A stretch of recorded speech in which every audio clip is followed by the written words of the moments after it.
Hello everyone, welcome to our channel. How are you all my friends.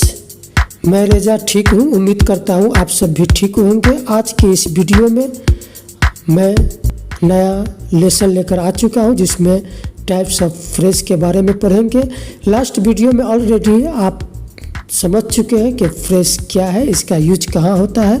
तो आइए इस video में types of phrase पढ़ेंगे, इसके एग्जाम्पल के बारे में पढ़ेंगे। तो यहाँ एक बार फिर से रिपीट कर लें, फ्रेज क्या है। A group of words that makes sense but not complete sense is called a phrase. शब्दों का एक समूह जो समझ में आता है लेकिन पूर्ण भाव का न होना वाक्यांश कहलाता है। ये आप लास्ट वीडियो में ऑलरेडी समझ चुके हैं। तो आइए आज जानते हैं टाइप्स ऑफ फ्रेज के बारे में जो आप पढ़ चुके हैं कि कॉमन 9 टाइप्स ऑफ फ्रेज है। यहाँ एक एक करके सबके बारे में जानते हैं। तो सबसे पहले नाउन फ्रेज के बारे में पढ़ते हैं। What is noun phrase? A phrase that acts like a noun in the sentence is called a noun phrase. एक वाक्यांश जो संज्ञा की तरह कार्य करता है, इस वाक्य को संज्ञा वाक्यांश कहते हैं। जैसे इसका आप स्ट्रक्चर देख सकते हैं, noun phrase is equal to noun plus modifiers और डिटरमाइनर्स। इसका मतलब है कि नाउन फ्रेज है जो नाउन के बारे में तो बतलाता ही है और उसके बारे में और ज़्यादा बढ़ाकर, यानी कि जिसे बढ़ा चढ़ा कर कहते हैं वो कर ये डिटरमाइनर्स का मतलब यही होता है कि जो नाउन के बारे में और बढ़ा कर बतलाता है, ये नाउन फ्रेज। आइए इसको हम एग्जाम्पल में समझेंगे कि किस तरह से ये नाउन फ्रेज है जो नाउन को बढ़ा चढ़ा कर सेंटेंस में बतलाता है। जैसे यहाँ फॉर एग्जाम्पल है, सारा ब्राउट ए डिसेंट ब्लैक ड्रेस। यहाँ ये एज ए नाउन ऑब्जेक्ट है। यहाँ सारा ब्राउट, सारा खरीद रही क्या, ए डिसेंट ब्लैक ड्रेस। यहाँ ड्रेस नाउन है ही है, यहाँ ब्लैक डिसेंट ब्लैक ड्रेस ये हो गया आपको जो बढ़ाकर ये नाउन के बारे में बतला रहा। इसीलिए ये डिसेंट ब्लैक ड्रेस जो है वो नाउन फ्रेज है। इसी तरह से ये दूसरा वाला सेंटेंस है, a woman in the window shouted for help. ये sentence as a noun subject है। यहाँ एक औरत सहयोग के लिए, मदद के लिए पुकार रही है, जोर से पुकारना, यानी कि शाउटेड मीन्स चिल्लाना। यहाँ ए वोमन इन द विंडो ये नाउन फ्रेज हो गया। अब आइए इसे समझते हैं कि संख्या वाक्यांश में, नाउन फ्रेज में जो सेंटेंस है एक से ज़्यादा भी हो सकता है। A sentence can also consist of more than one noun phrases. जैसे आप तीसरा नंबर का सेंटेंस यहाँ आप अपने स्क्रीन पर पढ़ सकते हैं। One of our close relatives bought a beautiful red car. यहाँ one of our close relatives as a subject हो गया, a beautiful red car as a noun object हो गया। इस तरह से ये दोनों नाउन फ्रेजेज हैं। इसलिए यहाँ कहा गया है कि ये संज्ञा वाक्यांश में जो वाक्य है एक से ज़्यादा भी हो सकता है। आइए अब दूसरा नंबर का वर्ब फ्रेजेज के बारे में समझते हैं। What is verb phrase? तो वर्ब फ्रेज को हिंदी में क्रिया वाक्यांश कहते हैं। A verb phrase is the group of A main verbs and helping verbs axillary within a sentence.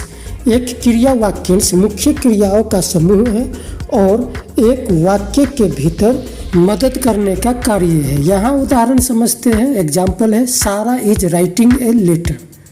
सारा एक पत्र लिख रही है। तो यहाँ राइटिंग है जो मेन वर्ब है, इज है वो हेल्पिंग वर्ब है। यहाँ ये दोनों वर्ब मिलकर यहाँ वर्ब फ्रेज क्रिया वाक्यांश बन चुका है। इसी तरह से दूसरा सेंटेंस है, Ollie has taken his annual exam. यहाँ हैज हेल्पिंग वर्ब है, टेकन मेन वर्ब है। ये दोनों वर्ब है जो यहाँ वर्ब फ्रेज है। इसी तरह से he is waiting for someone, वो किसी का इंतजार कर रहा है। यहाँ इज है जो हेल्पिंग वर्ब है, वेटिंग है मेन वर्ब। इसी तरह से ये दोनों वर्ब मिलकर यहाँ वर्ब फ्रेज है।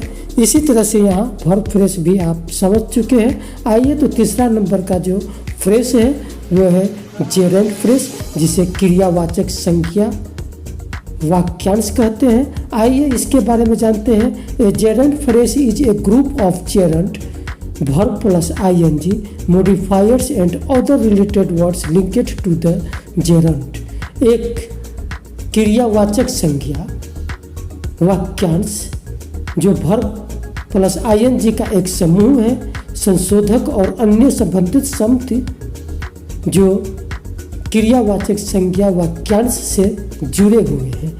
आइए इसे एग्जाम्पल से समझते हैं। A gerund phrase function as a noun in the sentence. यह वाक्यांश वाक्य में संज्ञा के रूप में कार्य करता है। जैसे I enjoy listening to the music, ये एज ए नाउन ऑब्जेक्ट है। यहाँ लिस्टेनिंग टू द म्यूजिक, जो यहाँ म्यूजिक आप देख रहे हैं, म्यूजिक नाउन है, लिस्टेनिंग यहाँ वर्ब है। यहाँ लिस्टेनिंग टू द म्यूजिक जो है ये जेरंट फ्रेज है। इसी तरह से crying of A baby, baby यहाँ नाउन है, क्राइंग वर्ब है। क्राइंग ऑफ ए बेबी जो है यहाँ जेरंट फ्रेज है। 4 नंबर में है infinitive phrase. An infinitive phrase contents an infinitive and modifiers और other related words linked to the infinitive. यह वाक्यांश में एक अनंत वाक्यांश का और इन्फिनेटिव से जुड़े संशोधक या अन्य संबंधित शब्द होते हैं। यहाँ आइए एग्जाम्पल से आप समझिए। एग्जाम्पल से पहले इसे भी समझ लीजिए। अनंत वाक्यांश हमेशा वाक्य में संज्ञा विशेषण और क्रिया विशेषण के रूप में कार्य करता है। An infinitive phrase will always act as noun and adverb और एडजेक्टिव इन द सेंटेंस। जैसे I enjoy to drive a car, ये एज ए नाउन है। जैसे I enjoy to drive a car, यहाँ टू ड्राइव ए कार ये infinitive phrase है। इसी तरह से government made a plan to help the poor, यहाँ टू हेल्प द पुअर है, वो इन्फिनेटिव फ्रेज है।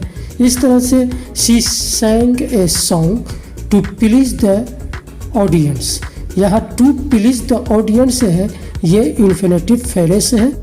अब आइए एडजेक्टिव फ्रेज। ये एडजेक्टिव फ्रेज क्या है? A phrase that acts like an adjective in a sentence is called adjective phrase. यहाँ एक वाक्यांश जो वाक्य में एक विशेषण की तरह कार्य करता है, इस वाक्य को विशेषण वाक्यांश कहा जाता है। Like an adjective it modifies noun और ए प्रोनाउन, ये संज्ञा और सर्वनाम को खास कर ये मॉडिफाइज करता है।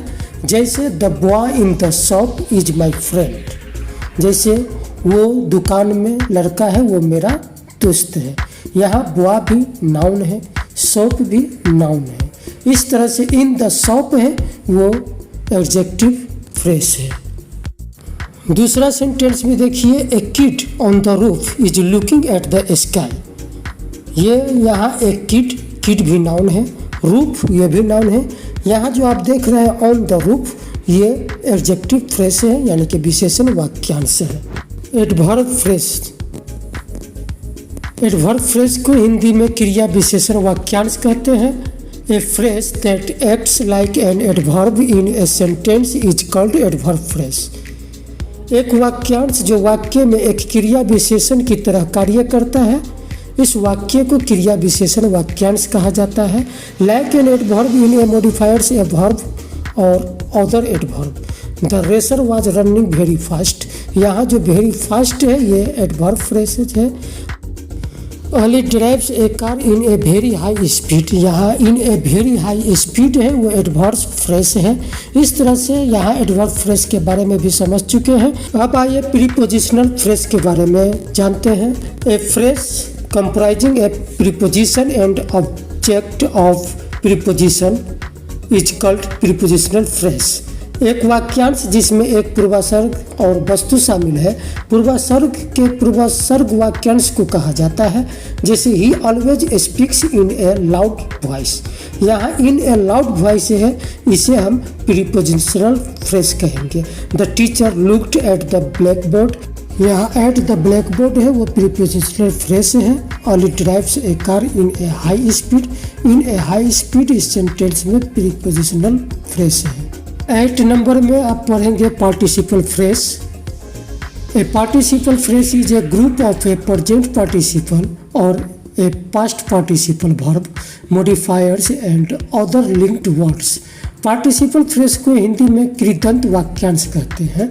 ये एक कृदंत वाक्यांश एक वर्तमान कृदंत वर्ब प्लस आईएनजी लगा हुआ या एक पिछले कृदंत क्रिया संशोधक और अन्य जुड़े शब्दों का एक समूह है।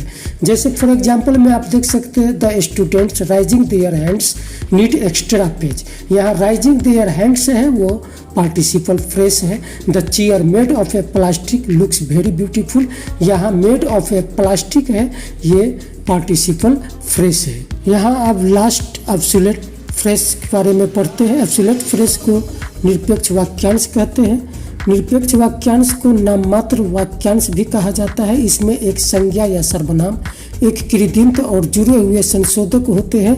यह वाक्य को संशोधित करता है, जिसके बारे में अधिक बताता है। यह एक खंड की तरह दिखता है, लेकिन वास्तविक परिमिति क्रिया का अभाव है। इसके एक वाक्य में अल्प विराम द्वारा अलग किया जाता है। जैसे यहाँ आप एग्जाम्पल में देख सकते हैं। एग्जाम्पल है यहाँ ही having books in his hands was going to college। यहाँ having books in his hand है, ये एब्सोल्यूट फ्रेज है। he having anger in his eyes meet his enemy। ये जो having anger in his eyes है, ये एब्सोल्यूट फ्रेज है। इसी तरह से ये काइंड्स ऑफ फ्रेज का लेसन यही कंप्लीट होता है। उम्मीद करता हूँ कि आप सबको समझ में आ चुका होगा। अगर किसी को कोई सवाल है तो आप ईमेल पर ईमेल करें या कमेंट बॉक्स में कमेंट के जरिए आप अपना सवाल रख सकते हैं। Next video difference between clauses and phrases के बारे में बहुत ही जल्दी आ रहा है। आप लोग उसे भी देखें और सही से समझें। फिलहाल मैं रेजा आप सबसे ज़्यादा चाहता हूँ। Thank you.